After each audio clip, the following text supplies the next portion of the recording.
tech has entered the chat. Everyone knows that every election season, there's one industry or a couple who have a vested interest in a certain candidate being elected, and they pour a lot of money into the campaigns to ensure that that happens. This year, there's a new group in big tech who is pushing heavy for Trump to win, and they're doing that through their guy, JD Vance. And I decided that I wanted to know why, because there was a big cohort of tech companies who were pushing for Democratic candidates. But now we're seeing like a lot of tech figures, like most notably Elon Musk or Andreessen Horowitz, them supporting Trump, which is like new.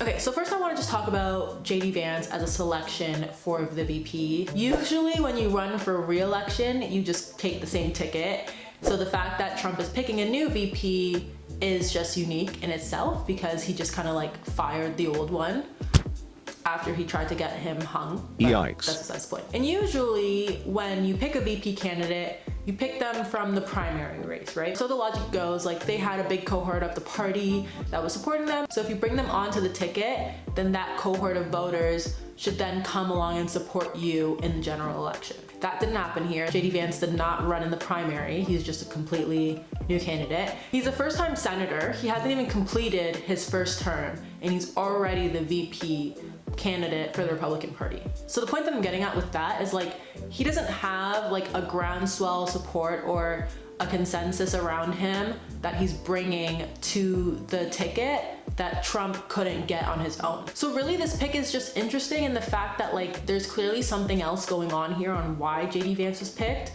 and that why is that there's a lot of tech billionaires who have a vested interest in Trump winning because they see him as a vehicle for what they're trying to accomplish, which is namely like accelerating America into like this great new era of innovation.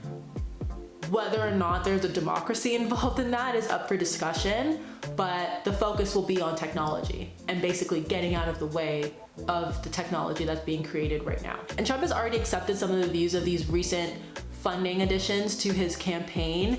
So he's done a complete about face on electric vehicles, a complete about face on cryptocurrency.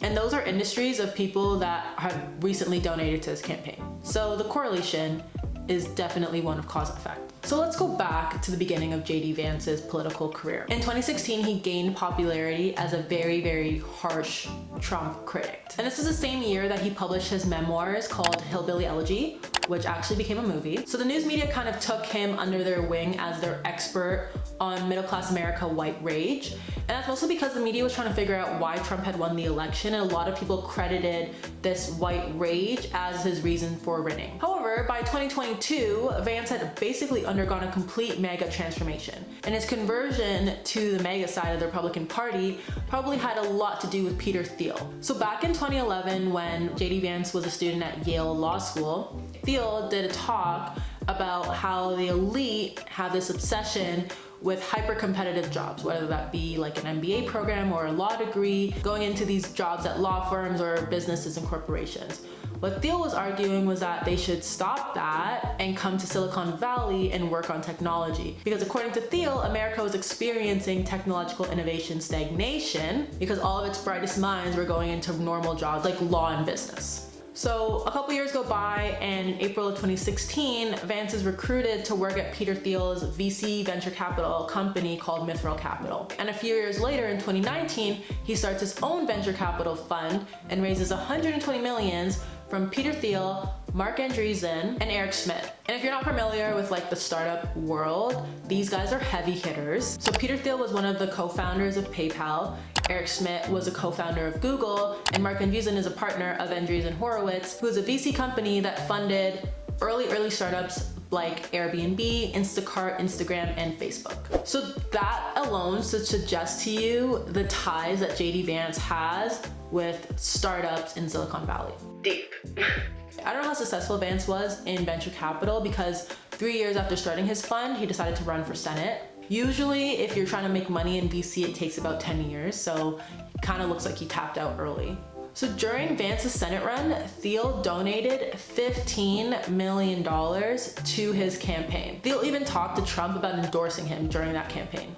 And what's interesting about Vance's politics at that time was that he was calling out big tech even though he was getting funded by people in big tech. So what's important to take away from that is that big tech is not a monolith. They're not like a group of people who all have the same vision for America. There's different groups of people in that cohort of big tech, and the differences are becoming much more apparent right now. So when JD Vance was campaigning and talking about going against big tech, he was talking about the big tech that basically is supporting the Democratic Party with the social media companies and how they regulate conservative voices on their platforms and how their algorithms need to be reined in. But what he doesn't want to go after is little tech and the startup community, who he feels like are the future of America. So let's just break down this new and burgeoning tech right. So the people in tech who are supporting Trump and JD Vance right now, some of them are from the PayPal Mafia. And the PayPal Mafia is a term used for the 12 or so co-founders of PayPal who were there in the very, very early days. Two of them notably is Peter Thiel and Elon Musk. And when they founded PayPal, they didn't see it only as what it is today in terms of processing online payments. They saw it as a secondary payment platform that would eliminate government interference in how money moves around the world. Kind of like how they talk about cryptocurrency today. That's why a lot of the support that Trump and JD Vance is getting from tech people right now are the tech people who were involved with cryptocurrency. It's probably also why Trump was recently at a crypto bar in New York and also launched a cryptocurrency platform, actual currency himself. I'm not even sure what it was. So one of the ideologies that Thiel and Musk are pushing right now is Technolibertarianism, which is basically kind of like economic libertarianism, where the government shouldn't be involved in anything related to the economy, but for technology. So the government should literally just wash its hands of technology and let the people who are founding these companies, running these startups, building the technology of tomorrow, let them do their thing and take society where it needs to go. From its inception to now, the Republican Party under Trump has sort of been coded in society as like low income, low education, white Americans. But obviously there are enough of them, or enough of them in important states in terms of the electoral college, to win elections. So it's only a matter of time before some part of the rich and powerful decided to co-opt this movement for their own ends. And that time is right now. So if you think of Reaganism and the coalition that he built, right? So some people called Reagan's coalition of support as fusionism. So there was three parts: the libertarian economic policies, the social conservatism and Christianity side, as well as the neoconservative foreign policy side. And these groups decided to come together to basically make up the Republican Party from Reaganism up until Trump. What Trump did was functionally blow this alliance up and like rework the party so that the only thing that it cared about was re-electing Trump. Trump didn't build a coalition around certain topics. The coalition was built around him. And now with JD Vance and the tech support that he has from these billionaires, they're basically trying to add their agenda to Trump's campaign and essentially ride his coattails into power. So these tech billionaires, they were really upset with the Biden administration, especially from the FTC chair, Lisa Khan. She has gone to work to break up big tech companies and make them smaller and less monopolistic. And obviously, the smaller you are, the less money you can make, so that was not in their interests. Biden administration has also done a lot to regulate AI and regulate cryptocurrency. And because these new campaign donors of Trump, and especially Thiel and Mark Andreessen, have a lot of vested and financial interest in cryptocurrency companies, the Biden administration is not their friend. There's also another side of Silicon Valley that's supporting Trump right now, and those are the startups who are seeking out government contracts, right? So back in the day, around like the 1950s, Silicon Valley was literally built off of government funding.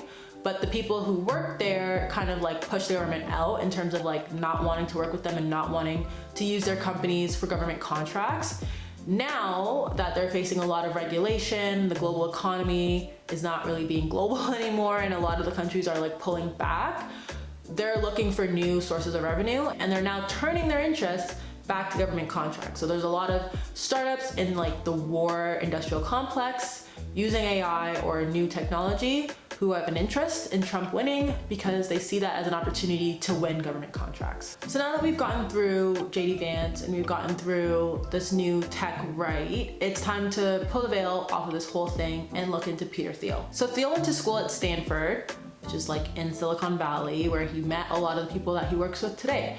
And during his time there, he wrote a book called the diversity myth. He actually co-authored it with a man named David Sachs, who is currently a major Trump donor, even spoke at the Republican National Convention. And basically the book was about targeting multiculturalism on university campuses. What they were arguing was that multiculturalism wasn't true diversity, and that diversity really should be diversity of thought. They also even described rape as seductions that were later regretted, and that it was not clear when a woman reports rape a couple days after it happens who's really responsible for it. He later regretted saying that, but again, that is written in his name. So that was 1995. 10 years later, he was a very early investor in Facebook and was on its board. He was actually on it for a while, but left it recently because he was frustrated that Facebook was taking down news reports about Trump. So Thiel has also been a very long-time supporter of blogger Curtis Yarvin.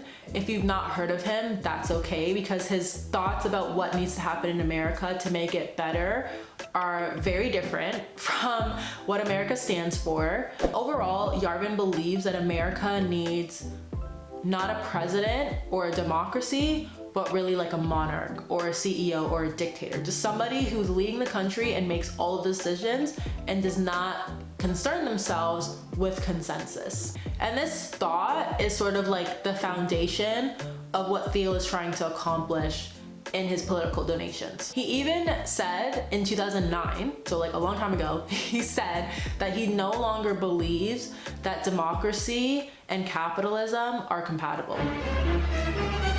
That's kind of like what all America is about. And he doesn't think they're compatible anymore. Then he tried his hand again at publishing books 20 years after the first one. And this book was called 0 to 1. And he wrote it with Blake Masters, who later ran for Senator of Arizona, and to whom Thiel generously donated money to, but unfortunately lost that campaign. So back to the book, 0 to 1.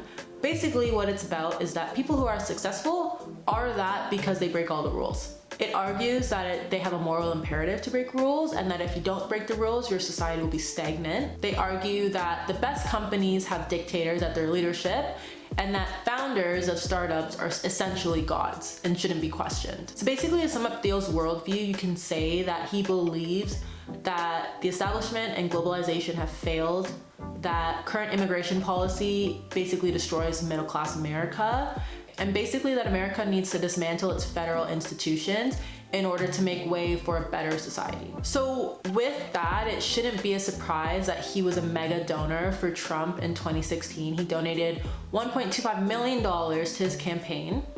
He actually gave that money after the Access Hollywood tapes were released, which was like pretty late in the campaign trail. He basically said that Trump shouldn't be taken literally, but that he should be taken seriously because he's right about like the big things that matter, which is basically like doing away with federal institutions and just doing whatever you want.